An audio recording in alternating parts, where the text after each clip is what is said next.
Yo guys, I just came back from work, so I'm recording this outside. Anyways, we took our first stub after a 3-day losing streak and 2 break evens.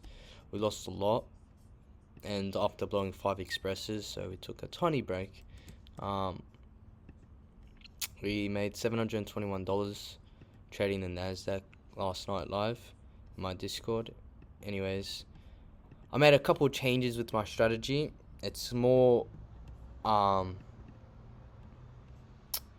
a more of a safer entry instead of just seeing an order block and then 1 minute gap and then just entering. Anyways, let me quickly explain it. So anyways, we had a 15-minute or 5-minute pre-market order block, which price came up and swept, took out liquidity. We also took out Asia and London highs, and then we came down.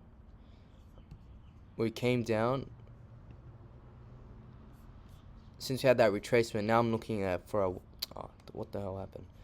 I'm looking for a 1 minute gap. After we had the 1 minute gap, we had a bit of consolidation. We got the retracement. I entered after this candle closure, and then we got another retracement. I had my stop loss above this 1 minute gap. The only thing I was worried about was ES. Since ES was the leading index, it had all these 5-minute gaps that had to be filled. I was scared ES was going to come up, fill in those gaps and stop me out, but we just took the risk anyways, and we targeted Asia lows. So the thing I changed in my strategy was, if in London session, London has to manipulate Asia highs or lows. It has to. If I see no manipulation in London session, I'm not going to trade New York. Because I found out when I was looking through all my data and my journaling, 6 months, 7 months of journaling, I saw that most of my losses, well, most of my wins happened because London manipulated. So as you can see here, London took out, well, kind of New York pre-market.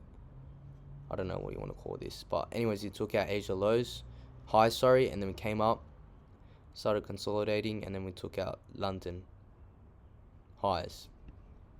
And another thing, when New York opens, it has to hit either previous session highs or lows before entering, as it has to take out liquidity. It has to take out London highs or lows or Asia highs or lows, and then I'll look for my confluence to add on. But maybe my continuation model, I don't think it, I have to back test more, but I don't think it has to hit any of the session highs or lows. But with this manipulation, I can expect New York to reverse most of the time, 80%, or so, I don't know, 70% of the time, but you gotta have an open mind. Yeah, so that's the only thing I change. It's more of a safer route instead of just entering very aggressively when I see an order block retracement. It worked. I got payouts from it, but after blowing 16k worth of payouts, it made me realize, yeah, I need to step a little back, look at my losses and learn from them. That's why it's so important that you guys learn from your losses and take them as a wins, and do not repeat the same mistake again. I learned a lot. I went through all my journaling and created my own